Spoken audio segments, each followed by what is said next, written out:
계속해서 요한계시록 6장 5절에서 8절입니다.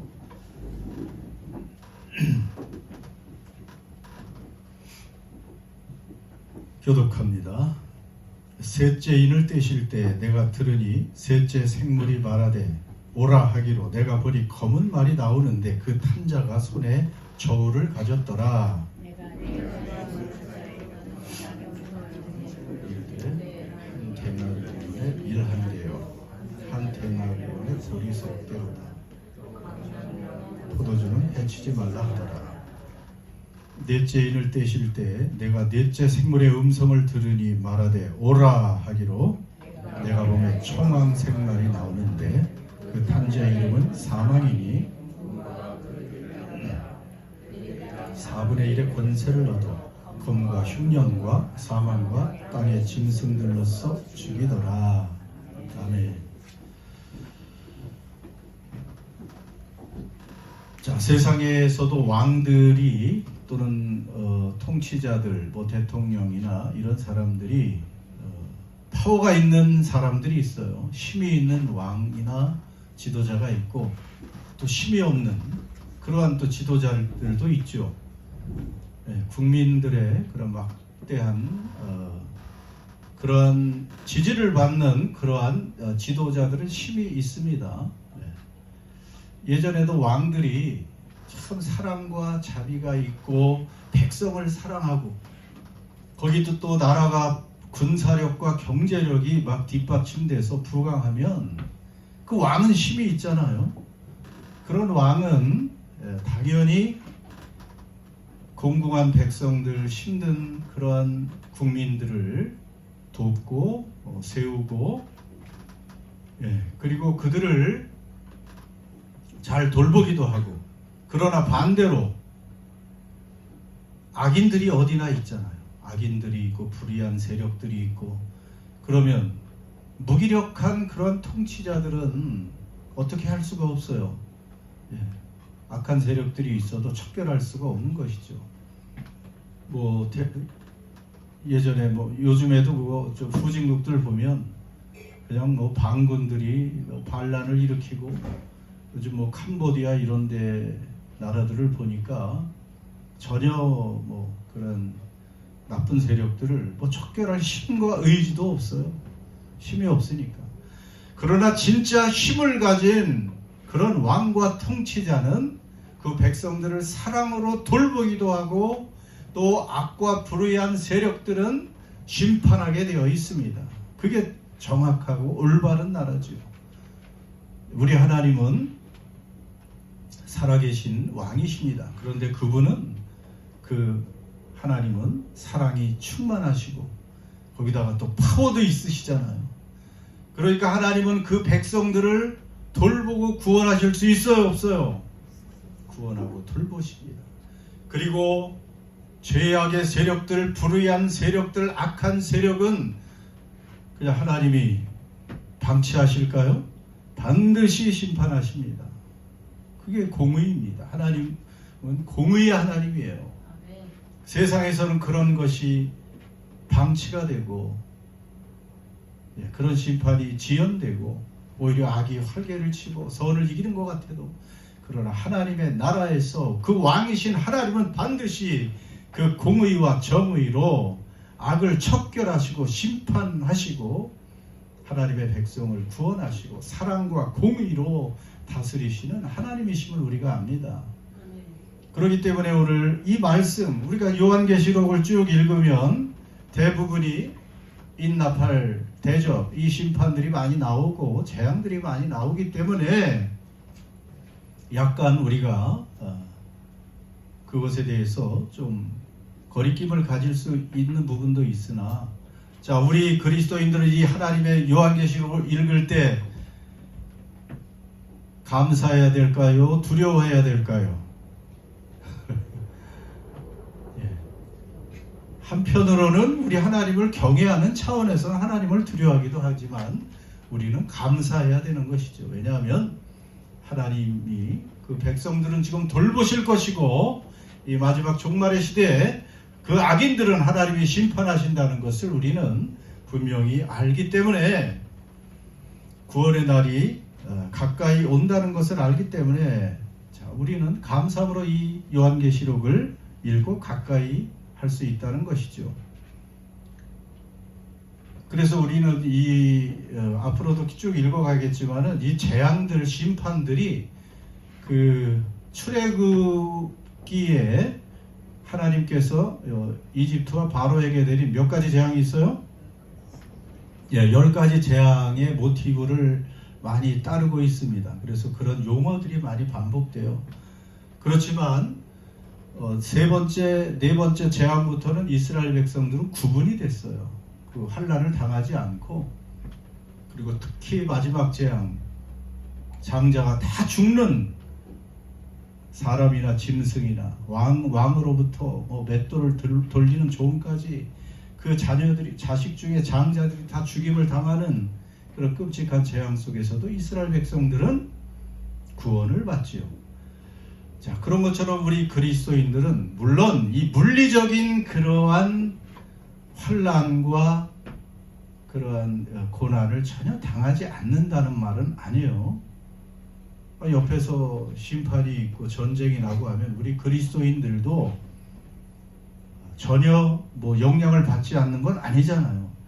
중요한 것은 그럼에도 불구하고 하나님께서 우리의 믿음을 지켜주시고 하나님의 자녀의 정체성을 잃지 않게 하시고, 그래서 우리가 하나님 나라의 그 영원한 나라에 들어가 구원받기에 합당한 그러한 믿음과 신앙을 지킬 수 있도록 끊임없이 은혜를 주셔서 우리를 보호해 주신다는 거예요. 때로는 물리적인 기적도 그러한 보호도 해 주실 수도 있지만 그것만을 지금 말하는 것은 아닙니다. 아무튼 이 마지막, 이 종말의 시대에 이러한 심판들이 계속 있다는 것. 종말은 언제부터 언제까지라고 그랬어요? 초림부터 재림, 이렇게 아주 쉽게 외우시면 됩니다. 예수님이 오신 그 초림은 십자가와 부활, 승천, 성령의 오심, 이것은 정말 짧은 시간에 다 일어났잖아요. 그렇기 때문에 그때부터 주님이 오실 그 시간, 오늘 우리가 있는 이 시간이 무슨 시간이라고요? 종말의 때라고 했습니다. 그래서 이 종말의 때에 지금 이러한 심판들이 일어나고, 오늘 드디어 몇째인을 뗍니까? 오늘 몇째인 때예요?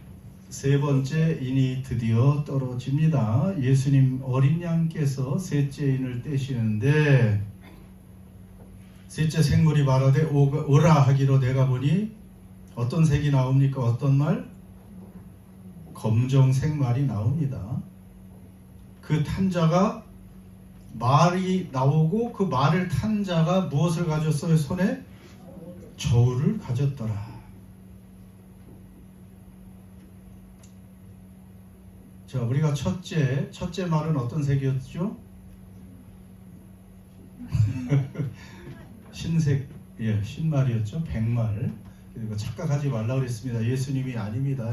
예수님은 19장에 백말을 타고 막 입에서 겁이 나오고 정말 멋진 하늘에 그냥 군대와 함께 이기는 그런 모습이 있지만, 여기서는 이 흰말은 어떻게 보면 가짜 메시아 같이 이 땅에 가짜로 거짓으로 낙원을 말하지만 실상은 오히려 백성들을 억압하고 박해하고 죽음으로 몰고 가는 그러한 거짓 세력들을 얘기하고, 사상이나 이념 이런 것들, 그런 것들이 우리를 행복하게 해줄 것이냐 말하지만 절대 그것이 아니라는 것을 말했죠. 둘째는 어떤 말이었어요? 붉은색. 붉은색은 뭐라 그랬습니까? 무엇을 상징해요?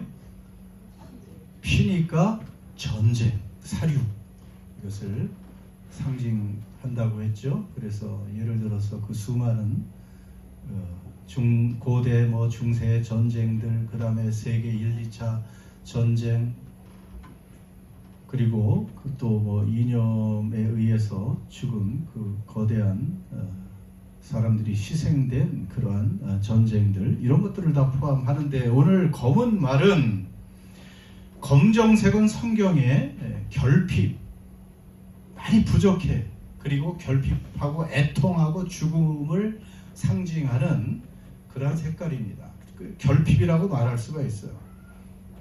쉽게 말해서 기근을 얘기합니다. 기근. 왜냐하면 성경에 이 기근이라는 것이 굉장히 중요한 심판의 도구로 하나님이 말씀하시는데, 검정색은 이런 기근이라는 것, 여기 설명이 또 되어 있잖아요. 그 탄자가, 검은색 말을 탄 그 사람이 손에 저울을 가졌더라. 저울을 가진다는 것은 경제적인 행위를 말하는 거예요. 그러면서 이제 저울로 뭘 달잖아요. 6절에 보니까 내가 내 생물 사이로부터 나는 음성을 들으니 이르되 한 데나리온의 밀 한 대요, 한 데나리온의 보리 석 대로다. 이렇게 검은 말을 탄 사람이 저울을 가지고 뭔가 곡식을 저울에 달아서 판매를 하는데 밀과 보리를 달아봅니다. 한 데나리온은 얼마 정도라고 그랬어요? 그 로마 시대의 화폐 단위죠. 한 데나리온은 하루치 임금입니다. 하루치의 그런 웨이지를 말하는데, 하루 열심히 노동해서 벌면 한 데나리온에 뭘 사요? 밀 한 대. 밀 한 대라는 것은 한 1리터 정도로 생각하면 돼요. 밀 1리터면 얼마나 되는지. 그것으로 4인 가족이 살 수 있을까요? 네, 그것만 또 사서 뭐 다른 또 이런 곡물도 사야 되고 식재료도 사야 되는데 밀 한 대를 살 수 있다. 하루 종일 노동해서 버는 것 가지고. 또는 보리를 석 대를 살 수 있다. 이것은 아무튼 극심한 인플레이션을 말하고 있습니다. 그러니까 기근을 당할 수밖에 없는 거예요. 사람들이. 그것으로 우리 뭐 뉴질랜드만 해도 지금도 물가가 오르니까 많은 사람들이 지금, 우리는 잘 모르죠. 너무 부족함이 없어서. 그런데 여전히 많은 사람들이, 특히 어린아이들이 굶고 있는 그러한 소식이 있고, 만약에 이렇게 한 데나리온에 뭐 밀 한 대다 그러면은 당시의 그 평균보다 한 최소한 10배 이상이 오른 거라고 그래요. 10배. 그 여러분이 지금 주유하러 갈 때 1리터에 2불 50 이 정도 되는데 10배로 올라서 25불이다 그러면 1리터에 25불. 야, 이게 운행할 수 있겠어요? 그 다음에 요즘에 뭐 마트 가면 빵 한 팩에 뭐 5불 정도면 사죠. 한 봉지에. 그러나 그것이 10배가 된다, 50불이다 그러면 쉽지 않은 거죠. 지금도 이렇게 어려워하는 사람들이 많은데, 선진국은 그나마 또 그것을 견뎌내고 있지만 후진국으로 갈수록 이런 현상이 일어나면 정말 기근에 허덕이게 되어 있는 것입니다. 다행히 자비를 요청하는 목소리가 있어요. 감람류와 포도주는 해치지 말라. 감람류는 올리브 오일을 얘기하고요. 그 다음에 포도주, 이것은 기본이 되는 그런 음식이라고 그렇게 생각을 했다고 합니다. 그렇기 때문에 삶에 꼭 필요한 것은 아직까지 하나님께서 공급을 또 해주시겠다는 그러한 그 고난 중에 위로의 말씀이라고도 말할 수가 있습니다. 그래서 아직은 재난이 완전히 이루어지지 않았다는 것을 암시하고 있습니다. 앞으로 이런 이제 재난들을 통해서 더 큰 재난이 올 것이라는 것을 암시하죠. 예수님도 그렇게 말씀하신 적이 있어요. 마태복음 24장에 난리와 소문 뭐 이런 것들이 있지만 여기는 없어요. 난리와 난리의 소문이 있고 뭐 지진이 있고 기근이 처처에 발생하지만 아직 끝은 아니다. 이제 재난의 시작이다. 이렇게 말씀을 하셨기 때문에 이제 점점 더 그런 재난이 이제 심화된다는 것은 알려주고 있습니다. 지난해 유엔에서 발표한 것을 보면 여전히 전 세계적으로 기아선상에 있는 그런 인구가 약 7억 명에 해당된다고 합니다. 기아선상에 7억 명. 물론 뭐 아프리카나 뭐 동남아시아 그리고 뭐 남아메리카 정도의 그런 인구들이 많이 분포되어 있긴 하지만 7억 명 정도가 아직도 기아선상에 있다는 것은 참 우리가 생각해 볼 그런 여지가 많이 있습니다. 이후에도 보겠지만 그럼 이런 현상들에 대해서 우리 그리스도인들은 어떻게 대처해야 될까? 어차피 세상은 이렇게 마지막 종말의 시대에 환난들이 있고 기근이 있고 뭐 지진도 있고 자연재해도 있고 전쟁도 있고 자 이런 뭐 생태계 파괴 이런 것들이 있으니까 그냥 관망하면 되고 우리만 잘 살면 되는가? 이런 그건 아니겠죠. 조금 더 봅시다.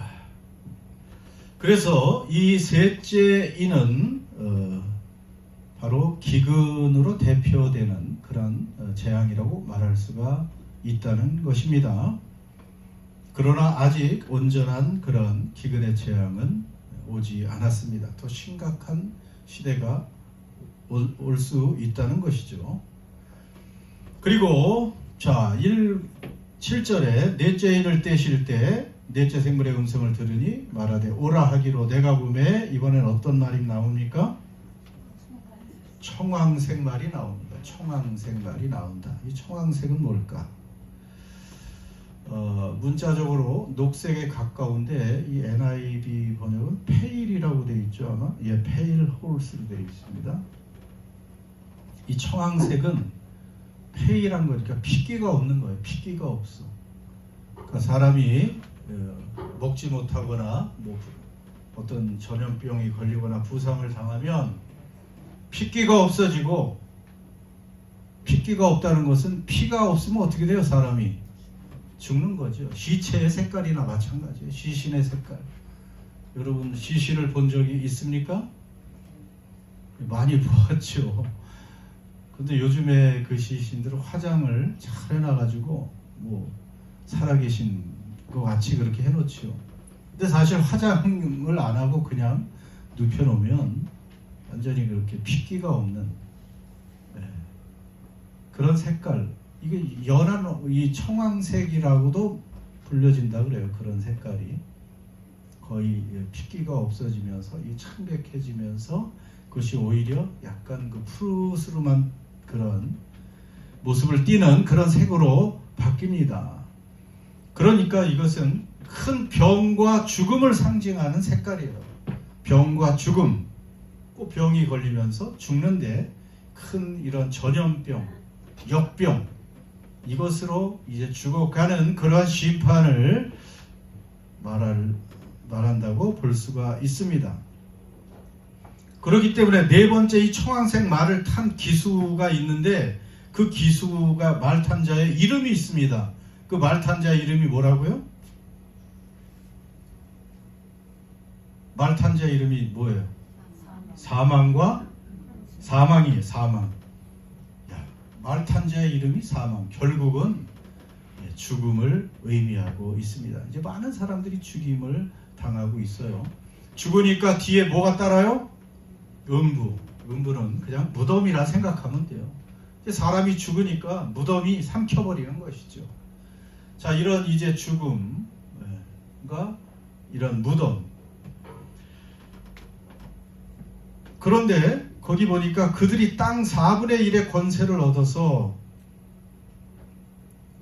청황색 말, 그 사망의 기수, 사망과 음부가 막 이렇게 이제 협업을 하고 있죠. 그러니까 땅 4분의 1의 권세를 얻었다.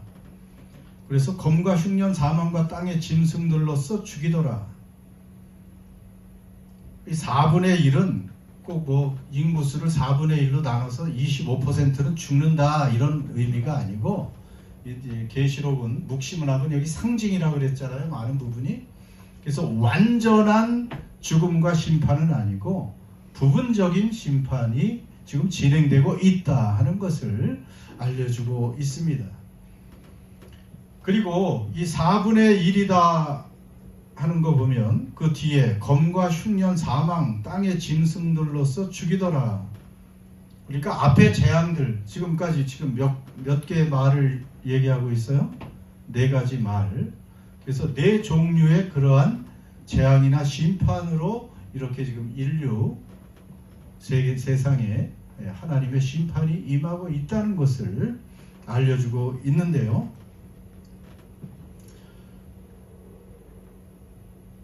지금 여기에 보면 심판과 재앙의 종류가 몇 가지로 나와 있습니까? 8절 뒷부분에 보면 검과 흉년, 또 사망, 또 땅의 짐승. 여러분 이 4가지는 구약에서도 나와 있어요. 에스겔 14장 21절 같이 읽습니다. 주 여호와께서 이같이 이르시되 내가 나의 4가지 중한 벌 곧 칼과 기근과 사나운 짐승과 전염병을 예루살렘에 함께 내려 사람과 짐승을 그 중에서 끊으리니 더욱 심하지 아니하겠느냐. 자, 오늘 이 말씀과 보세요. 칼, 검이잖아요. 흉년이 있으니까 기근이 있죠. 그 다음에 사나운 짐승, 여기 땅의 짐승, 전염병. 그래서 이미 구약에서도 하나님께서 이렇게 하나님께서 세상을 심판하실 때 이런 도구를 통해서 사람들을 심판하신다는 것을 알려주고 있습니다.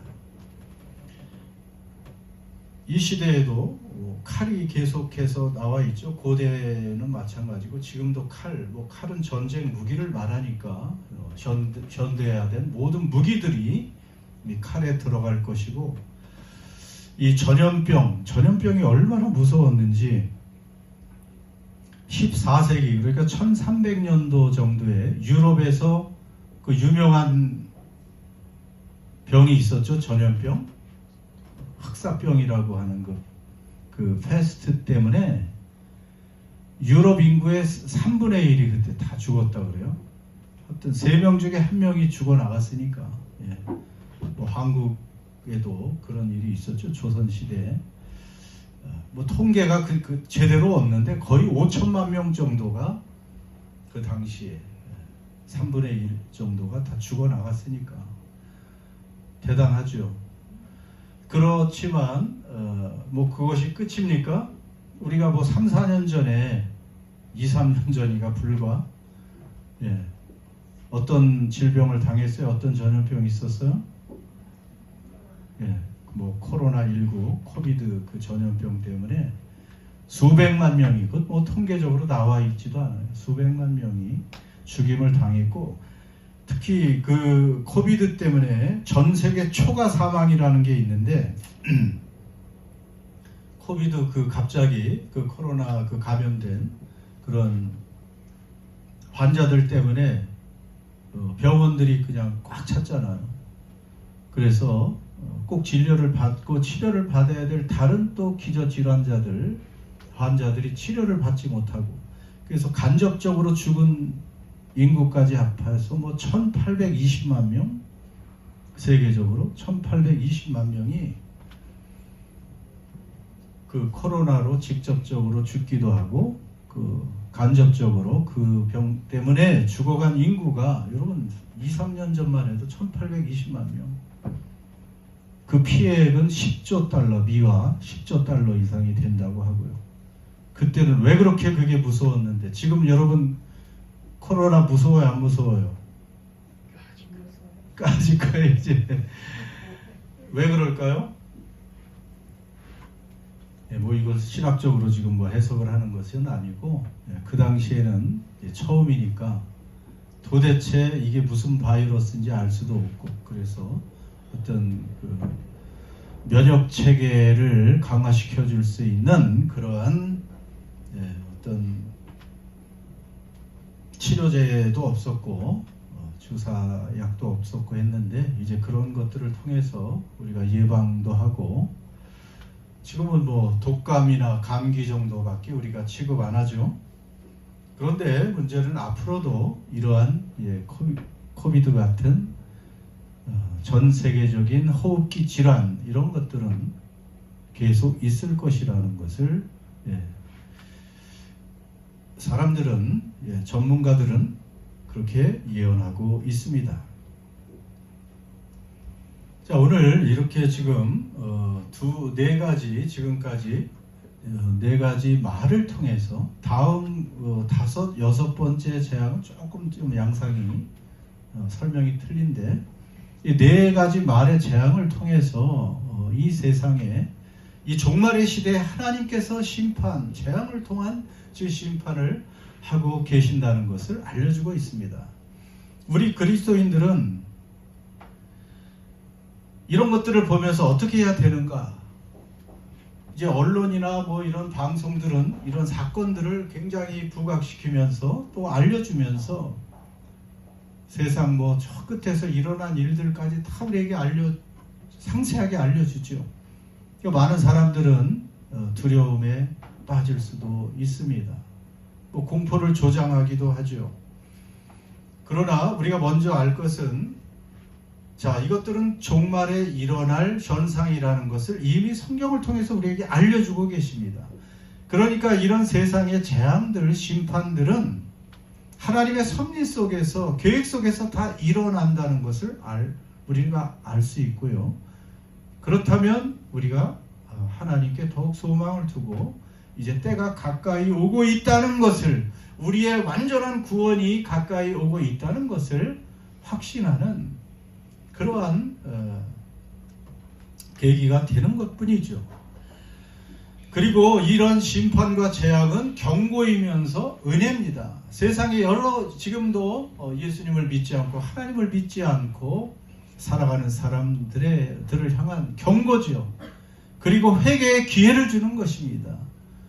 오직 하나님의 나라에만 소망이 있다는 것을 알려주는 것이죠. 그렇기 때문에 우리들에게는 어떤 기회가 될까요? 전도의 기회가 될 수 있는 것입니다. 전도의 기회입니다. 때로는 교회에게 징계일 수도 있어요. 그런 것을 우리가 함께 받으면서 우리를 정화시키기 위해서, 자, 하나님의 심판은 믿는 사람에게는 징계를 통한 회개와 정화의 시간이 되는 것이지 구원을 뺏는 멸망의 그런 심판은 아니라 그랬잖아요. 그렇기 때문에 우리에게는 또 회개하고 그 나라를 준비하는 이제 그러한 시간이 될 수 있고, 믿지 않는 사람들에게도 구원을 베풀 수 있는 그러한 기회라는 것이죠. 마지막으로 아까 제가 질문한 것처럼 우리 그리스도인들은 이러한 하나님의 이 종말의 시간에, 마지막 이 심판과 재앙의 시간에 어떻게 살아야 될 것일까? 그러한 수많은 기근들이 있고 전쟁이 있고, 우리도 영향을 받지만 주변에 더 큰 기근과 전쟁과 뭐 자연재해 피해를 받고 있는 이런 사람들과 세상에게 어떻게 해야 될까? 어떤 교회들은 그렇게도 가르칩니다. 어차피 세상은 무너지고 새하늘과 새 땅이 펼쳐지고 이 땅은 하나님의 권능에 의해서 완성되니까 우리가 뭐 애쓸 필요가 뭐가 있느냐. 아니 내일이면 뭐 그냥 낭떠러지에 던져질 그러한, 내가 차를 가지고 있다면 그 차를 지금 잘 관리할 필요가 있느냐? 그냥 내버려 두면 그만이지. 그럴듯합니다. 우리는 뭐 손 쓸 필요가 뭐가 있어. 지금 뭐 자연재해가 막 있고 지금 생태가 환경이 오염되고 생태계가 파괴되고 그럴 때 우리 그리스도인들은 굳이 뭐 어차피 세상은 끝나는데 그 뭐 환경 보호하려고 노력할 필요가 있나? 그냥 적당히 살면 되지, 이런 생각을 가질 수도 있단 말이죠. 과연 그런 것인가? 제가 사는 집에 지금 뒷집이 다 지금 세 집이 날라갔고 떠갔으니까 날라갔고 그냥 다 파헤쳐졌어요. 또 얼마 전엔 옆집까지 또 떠가고 그걸 또 이제 새롭게 재건축을 하려고 그 땅을 그냥 최대한 넓히려고 가든이고 뭐고 다 포크레인으로 파헤쳐 놨어요. 흙만 남아 있어요. 보니까 흙만 그 잔디가 보이질 않게 아주 최대한 넓게 아마 개발을 하려고 하는 것 같아요. 자, 그렇게 이제 정원이 완전히 파괴될 것을 알면서 며칠 전에 거기다 꽃을 심고 그 가든에 나무를 심고 그럴 필요가 있을까? 우리가 좀 헷갈리는 부분이 있어요. 그러나 우리 그리스도인들은 오늘 아까 이인경 집사님 기도한 그 종교개혁 마틴 루터가 한 말이 있어요. 내일 지구가 멸망해도 나는 오늘 나무 한 그루를 심겠다. 이런 말을 했습니다. 뭐 스피노자 사과 이거는 좀 이상한 거고 오히려 아무튼 신뢰할 만하죠. 이 믿음의 사람들은 내일 종말이 와도 오늘 나는 나무를 심는다. 이런 심정으로 살아야 되는 거예요. 하나님 나라에 우리가 들어왔어요? 안 들어왔어요? 하나님 나라의 시민이라고 그랬잖아요. 하나님 나라는 무엇이 다스려요? 하나님의 사랑과 공의로 다스리는 나라라고 그랬잖아요. 그렇기 때문에 최대한 우리는 하나님이 지으신 환경을 계속 보호하려는 의지도 있어야 되고요. 기근이 있는 그러한 기아선상에 있는 그런 수많은 특히 어린이들이 그러한 피해를 보고 있지요. 그렇기 때문에 그들을 돕고자 하는 그 사랑, 그러한 마음, 그런 것이 오늘 우리에게 있어야 된다는 거예요. 전쟁에 지금 피해를 보고 희생을 당하는 사람들, 여러분 그리스도인들과 교회는 관심을 가지는 게 당연합니다. 그리고 여전히 오늘 우리가 이 땅에서 하는 이런 작은 사랑의 행위들, 여러분이 하는 친절한 말이나 행동 하나하나 그런 것들이 하나님 나라에 영향을 미쳐요. 그리고 놀랍게도 다시 오실 그 하나님 나라 새하늘과 새 땅 새 예루살렘 그 하나님의 나라와 다 연결이 돼요. 그래서 이 마지막에 한 번 더 볼 말씀은 고린도전서 15장 58절 같이 한번 봉독합니다. 시작. 그러므로 내 사랑하는 형제들아 더욱 힘쓰는 자들이 되라.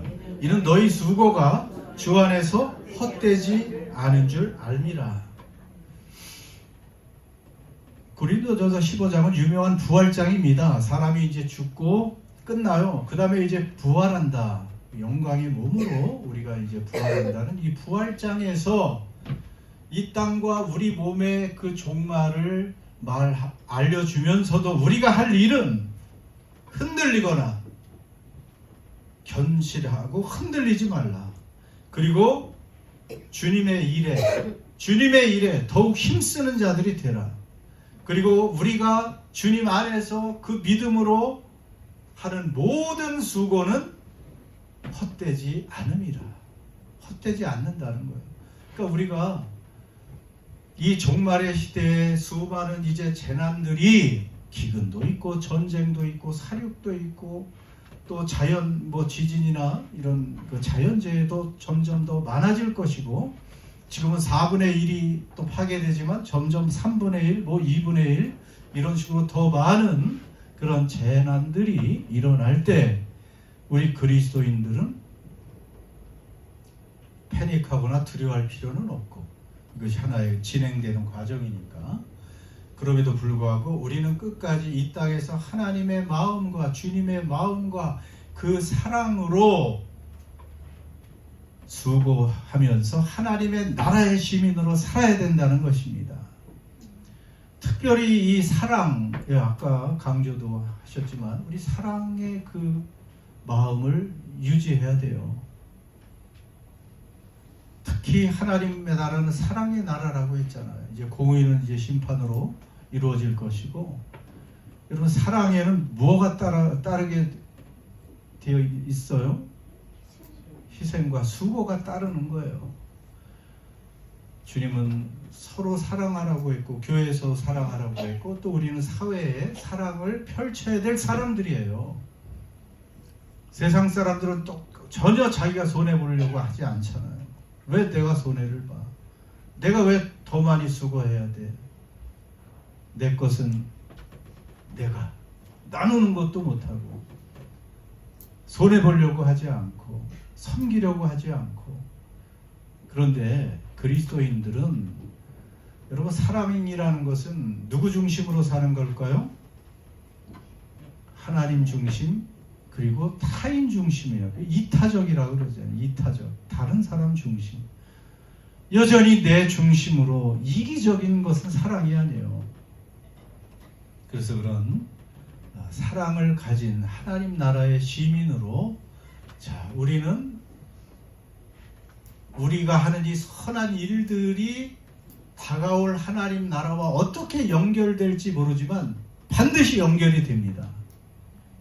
퍼즐 조각이 맞춰지는 것처럼 우리가, 여러분이 하는 그 친절한 말, 작은 섬김, 희생, 다른 사람을 위해서 손해보는 것, 나누는 것, 여러분 이런 것들이 결국은 아름답게 쌓여져서 하나님 새하늘과 새 땅, 그 새 나라에 퍼즐이 맞춰지는 거예요.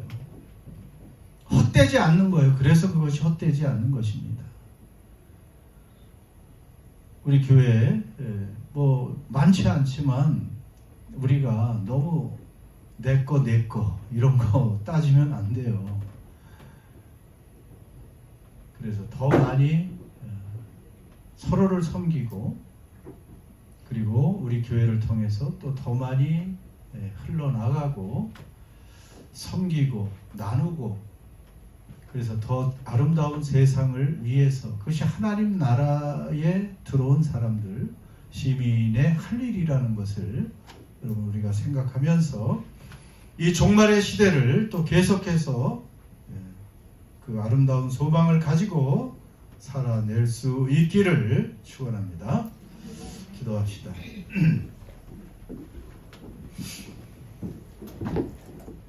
여러분, 이 네 가지 말의 환상, 무섭고 절망적인 재앙 같지만 하나님의 자비, 회개의 기회입니다.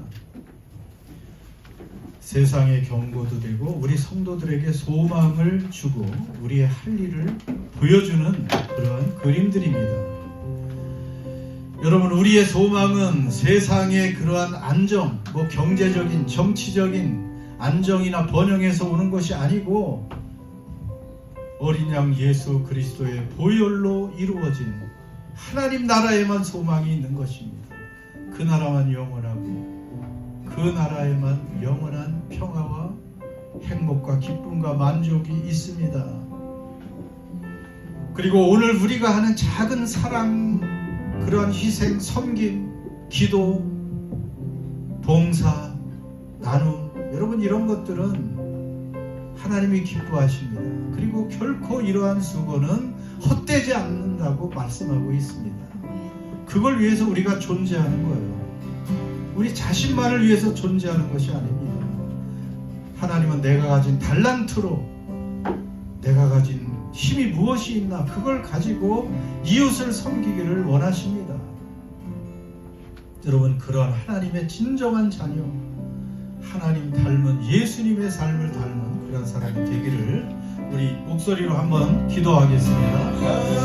아버지 하나님,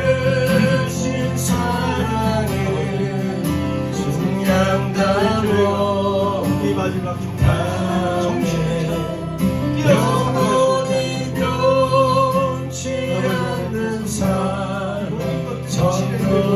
전도였잖냐 아버지 하세.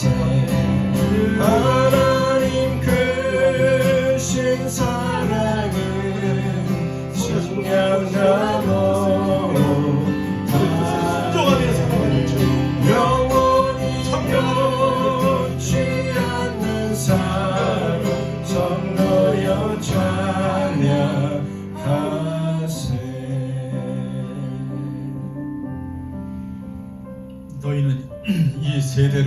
받지 말고 오직 마음을 새롭게 함으로 변화를 받아 하나님의 선하시고 기뻐하시고 온전한 뜻이 무엇인지 분별하도록 하라고 하신 주님, 우리가 말씀을 통해서 또 이 시대의 징조들을 통해서 이 현상들을 통해서 하나님의 섭리를 볼 수 있는 눈을 허락해 주시며 영원한 하나님의 나라, 오직 영원히 존재하는 하나님의 나라, 또 우리의 새로워진 이 정체성, 하나님 나라의 시민으로서 하나님의 자녀로서의 삶을 힘있게 살아낼 수 있는 저희들 삼아 주시옵소서. 하나님, 이 마지막 때에 정말 정신 차리게 해주시고 자다가 깨게 하여 주시고 빛 가운데서 행하게 하여 주옵시고, 주님, 무엇이 중요하고 무엇이 우선순위이고 우리가 어떻게 처신하며 살아야 될 것인가를 말씀에 합당하게 성령 안에서 준비하며 하루하루를 살아갈 수 있는 저희 모두가 되게 하여 주옵소서. 사랑하고 나누고 섬기고 희생하는 그러한 그리스도를 닮은 그러한 모습들이 우리들과 교회에 넘치게 하여 주시옵소서. 예수님의 이름으로 기도드립니다. 다 일어나시고 또한 우리 보좌 앞에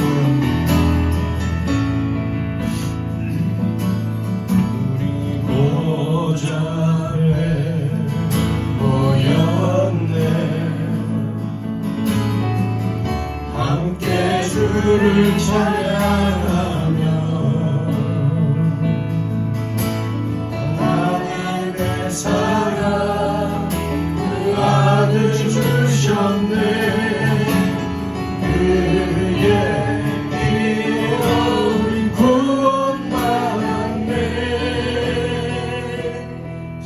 십자가에서 쏟으신 그 사랑 강같이 온 땅에 흘러 다른 나라와 족속 백성 방 안에서 구원받고 주 경배드리네.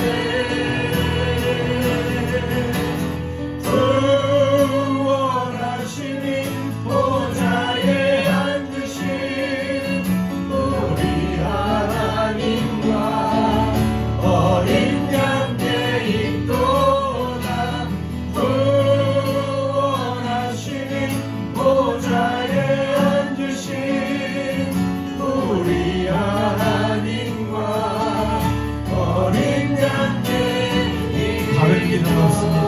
오직 유일한 구원의 길. 구원하시니 보좌에 앉으신 우리 하나님과 어린 양께 있도다. 구원하시니 보좌에 앉으신 우리 하나님과 어린 양께 있도다.